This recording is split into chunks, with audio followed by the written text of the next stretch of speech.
After failing the mission, I altered everyone's memories. I truly made Valerie their wife, their mother. Then, I started a new life, got married, and had children. 5 years passed, and suddenly, the system's prompt echoed in my ears. Host. The original target has gone mad. He has regained his memory and is about to find you with your son.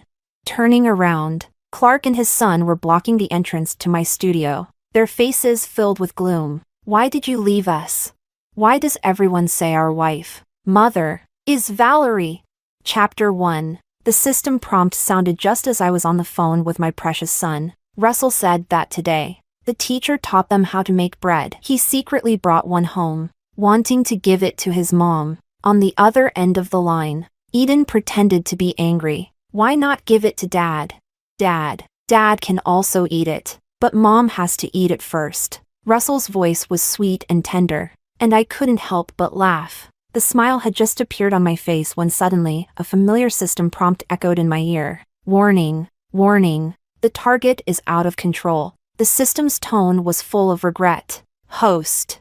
I'm sorry. The original target is out of control. He has regained his memory and is about to find you with your son. It is indeed my mistake. If you need, I can arrange for you to fake your death for free, allowing you to go to another world and start over. Fake my death. 5 years ago, when I discovered that Clark had an unattainable, unforgettable first love and even our son wanted her as his mother, I did consider faking my death. But now, I looked at the warm family photo on my phone screen and shook my head. No need. My life now is good. The love I once could only dream of has become my everyday reality, and I don't want to give it up. Chapter 2. I am a strategist. 12 years ago, I received a mission to come to this world and win over the second male lead, Clark. As long as he gave up on the female lead and fell in love with me, I could return to my original world and be reborn. At that time, I had encountered an accident, leaving my body in a vegetative state. I had no choice but to accept the mission. The system warned me that Clark was a high-difficulty character, someone who was hard to move emotionally. To win his heart, I became a certified nutritionist and spent 3 months preparing different meals for him every day. When he broke his leg trying to win over the female lead, I comforted him, stayed by his side, and helped him with his rehabilitation. Finally, a year later, he proposed to me, saying that meeting me was the salvation of his life. In the 2nd year of our marriage, I gave birth to our first child. I named him Wade. In the 3rd year, when the baby turned 1, Clark held my hand and expressed his hope that we could grow old together with our descendants. I thought the system was malfunctioning since it didn't notify me of the mission's completion. I even thought it wouldn't be so bad to spend the rest of my life happily in this world. Until one ordinary midnight, Clark forgot to log out of his WeChat account on his computer. Clark, I'm back. After all this time, I finally understand what I want. This time, can we get along properly? The message was from Valerie, the original female lead of this world. She was also the unforgettable first love that Clark could never have. 7 years ago, she left Clark and went abroad. Clark drove recklessly to try to win her back but ended up breaking both of his legs. I stayed by his side and helped him with his rehabilitation for an entire year. I thought they had long cut off contact, but it turned out they had been quietly staying in touch all along. The message was sent in their childhood friends group chat. The same group of people who usually affectionately called me sister-in-law were now teasing Clark. It's not easy, Clark. You and your ill-fated lovers finally made it through. When we first got married, I asked Clark to add me to that group, but he said it was just their childhood friends, and no one added their spouses to the group. He also mentioned that I had met all the members before, a bunch of guys with nothing meaningful to talk about. I opened the list of group members, and indeed, they were all people I had met before, except for Valerie, the group owner. Her profile picture was of herself, with her hair swept to one side, showing her delicate profile as she quietly copied scriptures. And Clark's profile picture was, coincidentally, a page from a scripture. I had asked him why he used such an old-fashioned picture as his profile photo. He said it was to pray for me and our son. A wave of nausea rose in my stomach as I stared at the delicate calligraphy, feeling utterly disgusted. Because of Valerie's return, The group chat was lively for a long time. Half an hour later, Clark hesitantly chimed in. Diana has been very good to me and my family. I can't bear to hurt her. Do you love her? Not really. I didn't bother to look at the I can't bear to hurt her message or follow up on the group's reactions. I only saw his reply saying he didn't love me. When Wade was 4 years old, I became pregnant with our second child. At that time, Clark was competing with his older brother for power. To help him secure funding, I flew 80,000 kilometers in a week, sleeping only 3 hours a day. The funding was secured, but I miscarried due to overwork. In the hospital, Clark held me and said that I was the love of his life. The love of his life, but not the one he liked. To Clark, love was a responsibility, a habit, but not something that made his heart flutter. Because there was no spark, the system never alerted me that the mission was complete. The truth of the situation closed the loop at that moment. I opened their private chat history again. Clark cherished every conversation with Valerie. In the 15 years they had known each other, he never deleted any of their messages. 7 years ago, when we got married, Clark sent her a message. I'm marrying someone else. Are you sure you're not coming back? Valerie replied, I have my own dreams I can't give up. 6 years ago, when Wade was just born, Clark sent her a photo of our child. I give up. You said you don't want to get pregnant and have children. If you come back, this child will be ours. Valerie replied, I'll treat him as if he were my own. After that, their conversations became more frequent. During the 7 years of our marriage, Clark would take our son to Australia to visit her every year. Under the pretense of a vacation, they followed each other on all social media platforms. And on Instagram, they seemed like a loving family. My mother-in-law even gave Valerie the bracelet that symbolized being a daughter-in-law of the Song family. The group of friends who usually teased Clark and me behind my back said I was a pathetic woman occupying someone else's place. I laughed out of anger and asked the system, does this mean I failed the mission? Can I fake my death and go to another world for a new mission? After working hard for 7 years, I didn't want to end up heartbroken and return to being a vegetable. The system hesitated. Host, you don't have enough points to go to another world. But, perhaps feeling guilty for not warning me earlier, the system continued. I recently saw the supervisor's plan with Clark's marriage. Valerie's role as the main female character in this world has ended. A new target will appear in this world. If you successfully win over the new target, your mission will still be considered complete. However, this new target is an SSS level, and the difficulty will be much higher. Does he have an unforgettable first love? No, he's a pretentious male lead, a typical male protagonist type, who doesn't have any women in his heart. As long as there's no woman, I've had enough of these unforgettable first loves and red marks of regret. I'd rather win over a cold-hearted, emotionless man. I asked the system to give me a new identity and start over. Before leaving, I used my last points to alter everyone's memories in this world, truly making Valerie their wife, daughter-in-law, and sister-in-law. The system hesitated. Should I alter your son's memory as well? Yes. Change it. Not long after Clark sent that message, Wade sent him a text. I heard Aunt Valerie is back. Dad, can Aunt Valerie be my mom? She's so beautiful and knows everything. She's not like Mom, who only has a bachelor's degree. Even the mom next door has a master's degree. Father and son, one on a business trip, the other at summer camp, were thinking about the same woman from miles apart. The injustice of it all overwhelmed me, burning into a twisted rage. I took out the family photo from my wallet, lit it with a lighter, and threw it back, burning the house and their passports to ashes. Chapter 3. After that, I accepted the system's mission and began to pursue this world's new pretentious male lead, Eden. Eden was indeed difficult to win over, but fortunately, he had a heart. Every increase in his affection value was clearly manifested in him. The first time, he was being hunted down in a remote mountain,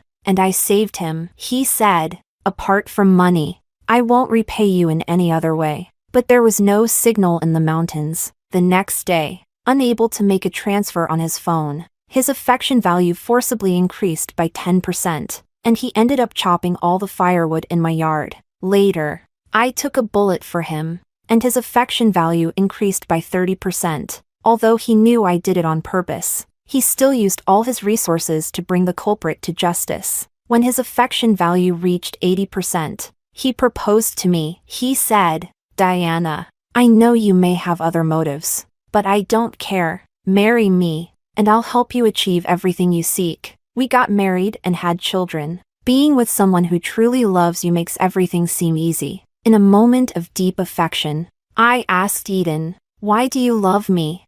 He gently stroked my hair, his eyes full of tenderness. "Because I can't help it." That was the first time I realized that love is something you can't resist, not something you can't bear. On the other end of the phone, Eden was still asking if I would be home for dinner. Over the years, I had opened my own studio, and as work got busier, my appetite worsened. Only when Eden personally cooked could I eat heartily. "Yes, I'll be home for dinner, but I want to eat crayfish." "Okay, I'll make it for you." Eden's tone was indulgent. We chatted affectionately for a while before hanging up. Turning around, I saw Clark standing in the doorway of my studio with Wade, his expression dark. Chapter 4. 5 years have passed. Wade has grown taller, and his demeanor has become more and more like Clark. The 11-year-old boy stood at the entrance of my studio, looking down at me, and asked, "Mom, who were you talking to on the phone?" Clark stood silently beside him, not speaking or intervening. Clearly, he was curious too. I locked my phone screen and put it in my bag. "That's private. And you, young man, have mistaken me for someone else. I'm not your mother." Wade seemed stunned that I would deny him. And, in shock, he stepped forward to hug my arm. "I didn't mistake you. You are my mom. Mom, I've missed you so much. Why don't you recognize me?"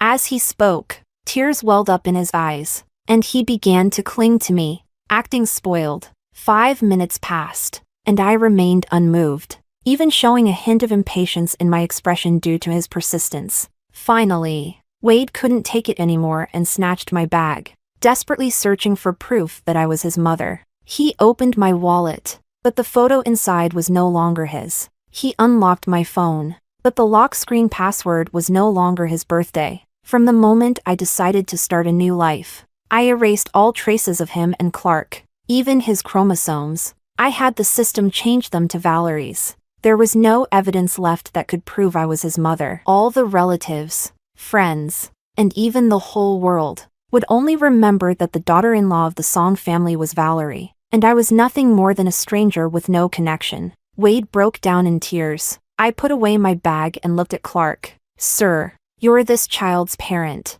right? A child needs to be well taught, and rummaging through a stranger's personal belongings is not behavior befitting someone with proper upbringing. I have something to do later, so please, take your son back." Before I could finish, Clark went crazy, covering my mouth with his hand. His eyes were bloodshot as he demanded, "Why? Why did you leave us? Why does everyone say our wife, our mother, is Valerie?" Chapter 5. The difference in physical strength between men and women is innate, and after struggling for a while, I still couldn't break free from Clark's grip. Just as I was about to bite him, my phone rang from inside my bag, playing the playful song that Eden and our son often sang together. "Dad, when the sun comes out, does the moon go home?" "Yes, that's right. When the stars come out, where does the sun go?"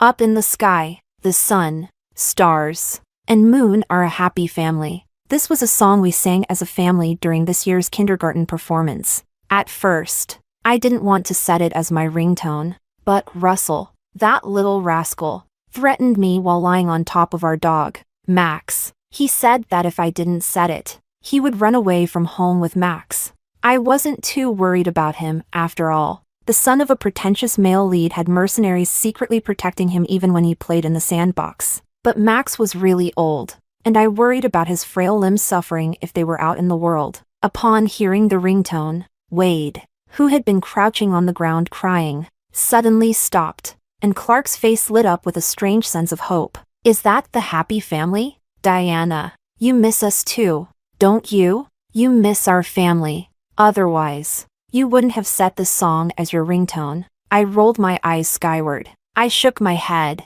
freeing myself from his grasp. Sorry. My husband and son have no musical talent. Sorry you had to hear that. As I spoke, I pulled out my phone and answered Russell's call. Sweetheart. What's wrong? Do you miss mommy? My tone was so soft that even I felt it was a bit over the top. On the other end of the line, the 5-year-old boy hesitated, thinking he had committed some terrible mistake that I had caught him for. He stammered, Mommy, do you know? I didn't mean to scare Sophia with the grasshopper. Daddy said fried grasshoppers taste good, so I gave it to her. What? You scared a classmate with a grasshopper? No mother can stay gentle for more than 5 seconds. So that's why his teacher sent me a message and then retracted it. It turns out she thought my son was beyond saving. My tone became sharp. Let me speak to your father. What kind of father teaches his son to give grasshoppers to his female classmates?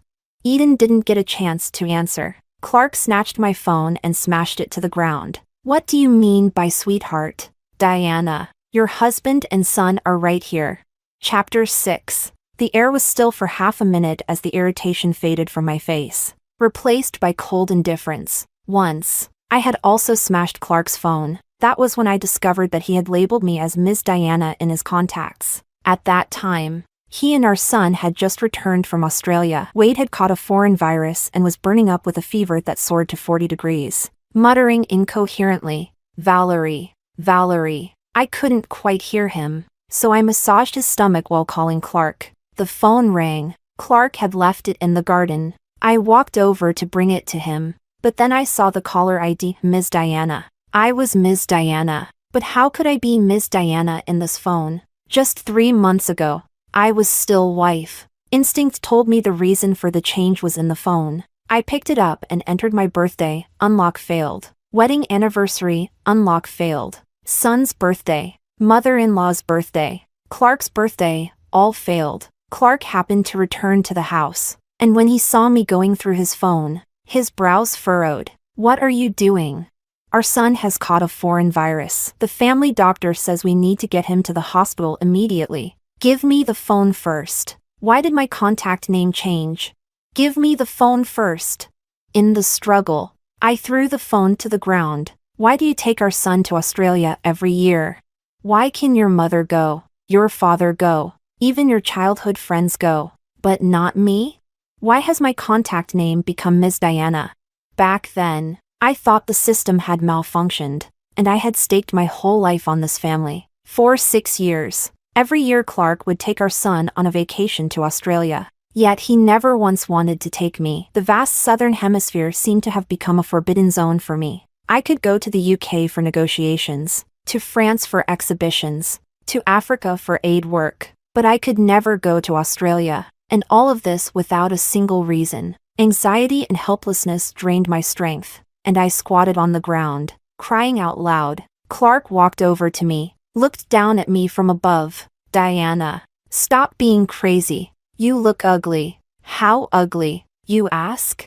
Returning to the present, I looked at the frantic, disheveled Clark in front of me. Indeed, you look very ugly. Years of memory confusion had taken a toll on Clark's mental state. Dark circles hung under his eyes, and he had lost a whole size in weight. Maybe in an effort to reconnect with me, he was wearing the suit I had custom-made for him 5 years ago. The once broad shoulders now seemed empty, making him look like a frail little chick. When he heard me call him ugly, Clark's pupils constricted, and he looked at me in disbelief. Diana, what are you saying?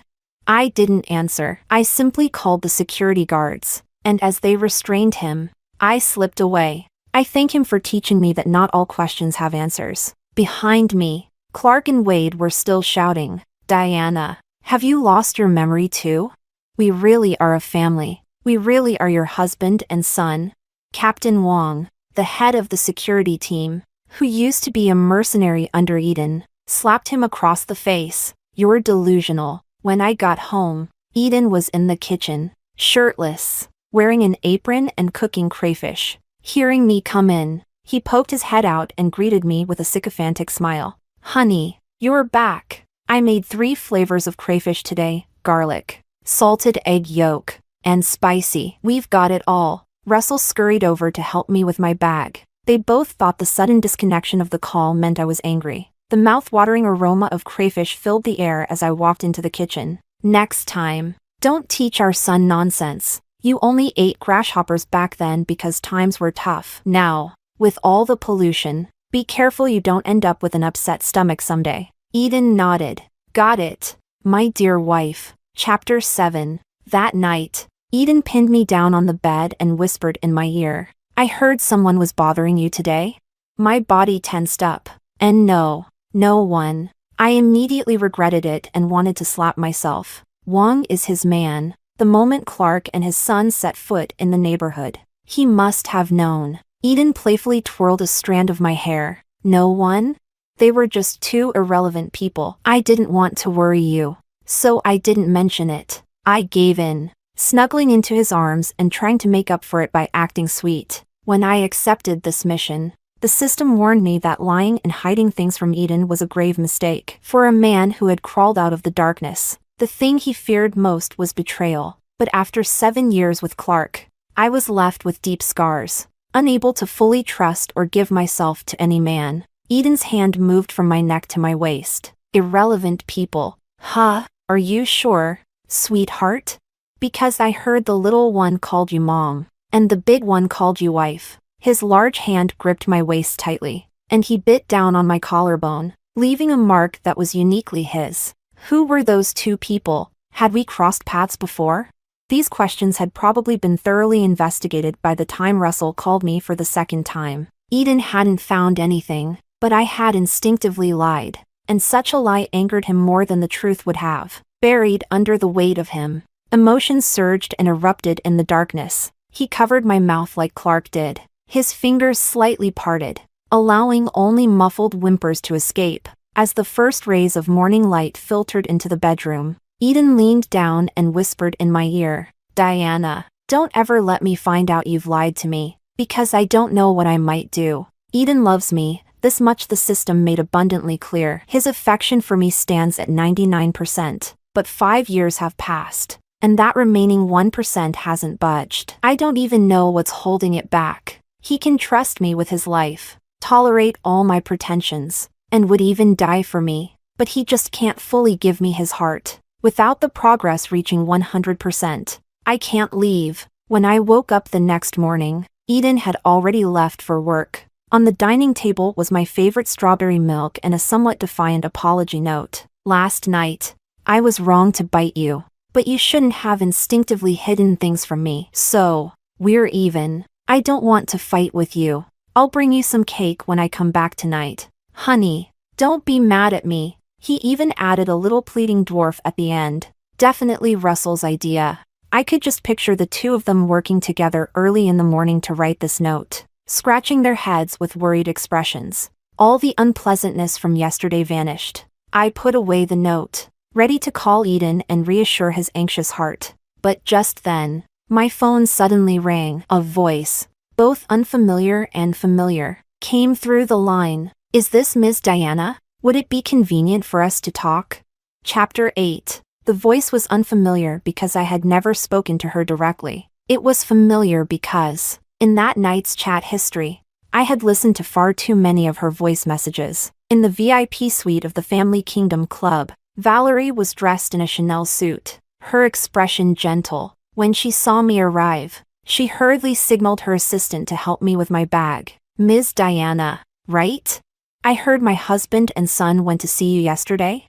I'm truly sorry. I've been so busy with work these past years that I've neglected them, and it's led to their memories getting a bit confused. They keep thinking that their wife and mother is someone named Diana. As she spoke, she poured me a cup of tea, her eyes probing. To be honest, this isn't the first time this has happened. Over the years, they've mistaken quite a few people. I have to deal with this several times a year. Ultimately, it's our fault. I apologize on behalf of my husband and son. The teacup clinked as we sipped the delicate, aromatic pre-rain Longjing tea. I knew why she wanted to meet me today. When the system informed me that Clark and his son had regained their memories, I suspected that as the original female lead of this world, Valerie's memories must have been stirred as well. In the dead of night, she might often dream of her past. In those dreams, she was a woman with dreams but no achievements, mistaking pearls for mere stones. Her current identity,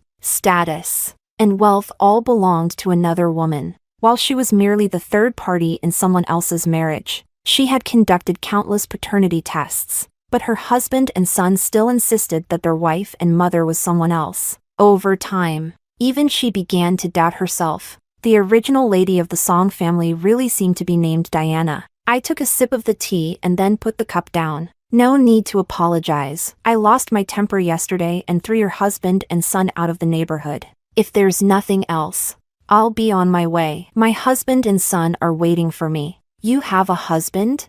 Hearing that I was married, Valerie's eyes flickered with surprise, and she couldn't hide the joy in her expression. When did you get married? Do you have children? She quickly tried to appear casual, brushing her hair back with a hand adorned with a diamond ring. I just feel a connection with Ms. Tang, so I was a bit concerned. Seeing her flustered expression, I suddenly felt a wave of sadness. I used to be just like her, tormented by the distance of my husband and the fact that my son wanted another woman as his mother. Caught in deep internal conflict and anxiety, there was always a period when the father and son would leave inexplicably, as if they had another home somewhere unknown to me. Life is a cycle, and the forbidden ground from 12 years ago had crossed the time tunnel to frame the current Mrs. Song. Valerie looked at me, her eyes filled with hope. We got married 5 years ago, and our child is already 5. When I said this, she exhaled a long breath. The rest of the meal went surprisingly smoothly. Valerie had wronged me once, but I had found other ways to make her bear the consequences for the rest of her life. She mentioned that Wade was very filial, always preparing a heating pad for her because he knew she had cramps every month. I said that Russell was the same. He even learned how to make brown sugar water from his dad. 2 bowls of brown sugar water every month. How am I supposed to finish that? You can't finish it. You can't. Valerie's expression was awkward. Just as we were about to declare how happy we were and agree to leave each other alone in the future, the door to the private room was pushed open. Clark stormed in, dragging Wade by the hand, his face filled with anger. Who told you to disturb her? Chapter 9. 1 minute ago. Wade was the epitome of filial piety in Valerie's words. 1 minute later, the boy was punching and kicking at the woman. You're trying to tear our family apart again. It's because of you that Mom left us in the first place. You're just a homewrecker. It's all your fault. All your fault. Valerie's face turned pale, unable to maintain her composure. She pushed Wade away with force. Enough. Your grandparents, even the housemaids, have all told you I am your wife and mother, but you just won't believe it. You do paternity tests every month, and half the year you spend outside looking for this Diana. Do you not believe we're a family? Or do you not believe that Diana has nothing to do with you? Tears streamed down her face. The breakdown I once experienced was now, 5 years later, happening to her. I pulled out a tissue, intending to wipe her tears. Clark stopped me abruptly. Don't go near her. She's unstable right now. She might hurt you. He was worried she might hurt me, so he didn't want me to get close. Was this the same reason he kept me from setting foot in Australia back then? How ironic. I handed the tissue to Valerie and then turned around, slapping Clark hard across the face. You're a disgusting executioner. If I hadn't left back then, if I had stayed and confronted them, would he have treated me the same way he's treating Valerie now? When he loves someone, he protects them at all costs. When he doesn't, he tosses them aside like a dirty rag, too filthy to even glance at. The thought that I once considered spending the rest of my life with such a person makes my future seem bleak. I grabbed my bag and fled the scene. I no longer wanted anything to do with people like him. Clark and Wade, seeing me run, hurriedly chased after me, panting and stopping only when they reached the villa's entrance. Diana, you might not believe this. Everyone's memories in this world have been altered, including yours. 5 years ago, we really were a family. You really were my wife and Wade's mother. Wade stepped forward at the right moment, clinging to my arm. Mom, please don't leave Wade. I'll be good from now on. I wanted to tell them that I hadn't lost my memory, that I was the one who altered everyone's memories. Just then, a dog barked, and Russell's soft, childish voice called out from nearby, "Mom, are you hiding another child from Dad?" Chapter 10. At the entrance of the villa, on the greenery path, Eden stood holding a cake, with Russell and Max by his side, his expression unreadable. From the first time we met, I had told Clark that I was already married, that I now had my own husband and child, but they didn't believe me. Now, with my family standing right in front of them, Clark looked at me, his voice strained. "Who are they?" I stepped forward, linking my left arm with Eden's and taking Russell's hand in my right. "Let me introduce them. This is my husband, my child, and our dog." Hearing itself introduced, Max barked twice, startling Wade, who quickly shrank back. The truth is, Wade used to love Max the most. When he was just a baby and wouldn't stop crying, only the jingling bell carried by the family dog could calm him down. When Wade was 3, he was bullied by older kids in the neighborhood. And Max, despite being beaten by those kids, hobbled over to protect his little owner. But when he was 4, Wade suddenly told me he was allergic to dog fur. How could someone develop an allergy to dog fur after living with a dog for 4 years? I insisted on taking him to the hospital for a checkup. But Clark stopped me. "Is the child more important or the dog?" That single sentence decided Max's fate. Later, I found out from their chat history that it wasn't Wade who was allergic to dog fur, but Valerie. They sent Max away simply because that year, Valerie found dog hair on them. Dogs only remember kindness, not grudges. Seeing guests at home, Max instinctively wagged his tail to greet them. I patted Max's head. "Silly dog." Clark's lips quivered. "Is this Max?"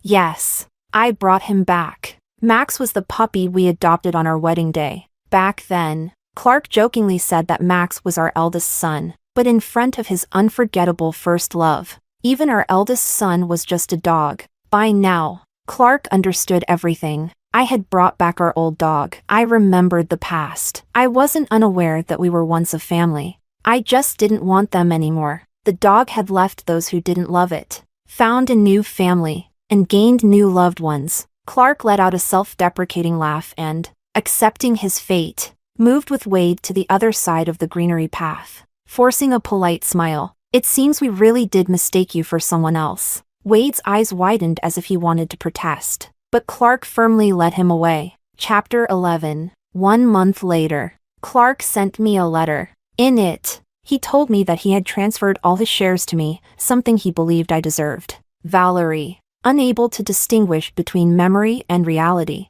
had been admitted to a sanatorium. Wade had severed ties with the Song family and had gone to the UK. At the end of the letter, he wished me happiness for the rest of my life, saying that his belated act of letting go was his way of making amends. Just as I had once let them go, he wished me a life of happiness and a good partner who would always be by my side. Holding this letter, I sat with Max on the rooftop for a long time. In the distance, thousands of lights flickered, the full moon hung high, and the unique noise of this world echoed in my ears. I've been here for 12 years now. I've had 2 husbands and 2 children. Have my parents aged 12 years too? A breeze tousled my hair, and a large hand gently tapped it behind my ear. Eden sat down next to me with a small cake. "You're not happy?" "I'm not mad about what happened today." "Well, maybe a little, but as long as you explain, I'll believe you." He's always like this, clearly a top-level mafia boss outside. But in the game of love, he's willing to play the role of a loser for me. No, that's not right. It's precisely because of the imbalance in our material status that he chooses to play the loser. Because he's afraid I'll feel insecure, afraid I'll feel lost. Gender inequality is common in modern family relationships, but he lowered himself, hiding his sharp edges, to balance the unsteady scales for me. I hugged him, my voice muffled. "I've been married before." I figured, and I had a child with someone else. "I know." Eden hugged me back. "If that's what you were hiding, then I can forgive you. If you miss that child, we can bring him to live with us. Everyone has a past. I only want your present and future." "But Diana, am I really in your future?" I was stunned and looked up at him. His dark eyes were filled with stars and deep affection. I know you're not from this world. I know that once your progress hits 100%, you'll leave. Fireworks exploded in my mind. I proposed to you because I couldn't help it. I have my career. You have your life. I thought that even if you left later, there would be no regrets. As long as you're happy, as long as you want, and as long as I can. But Diana, his hand caressed my face. I don't want to let you go anymore. It was one morning, I think, when I saw you and Russell sleeping peacefully, that I suddenly didn't want to let you leave. My life before was all about fighting and leveling up. But after meeting you, I finally had a home. The system prompt suddenly chimed in. Mission complete. Progress 100%. Host. Would you like to leave this world? Eden let out a bitter laugh. Go ahead, Diana. 5 years is enough. A week later, in a bustling 21st century shopping mall, I was shopping for clothes with 2 elderly people. Because I completed the mission, the system rewarded me with many material gifts. I arranged the best nursing home for my parents and purchased the most secure retirement savings plan. That ever-startled system suddenly sounded an alarm. Danger. Danger. Dimensional breach. Host. Something's wrong. Your big pretentious husband and little pretentious son have broken through the dimensional barrier to find you. Does your system always breach like this? Is that really okay? Turning around, I saw Eden holding a bag of crayfish, Russell carrying a small cake, and Max with my purse in his mouth, all with grim expressions. You really left when I told you to? If we hadn't come for you, would you have really never returned? I rushed over, hugging the 2 of them and the dog with flattery. How could I? I still had one compensation from the system for its mistake, allowing me to go to any dimensional world. I was planning to settle my parents first and then go find them. Russell puffed up with anger. I nudged him and pointed to my parents. Say hi to Grandpa and Grandma. Grandpa. Grandma. Hey! Meeting the in-laws for the first time, Eden was at a loss, and Max wagged his tail frantically, his big eyes wide with excitement. In this world, I finally had a complete family.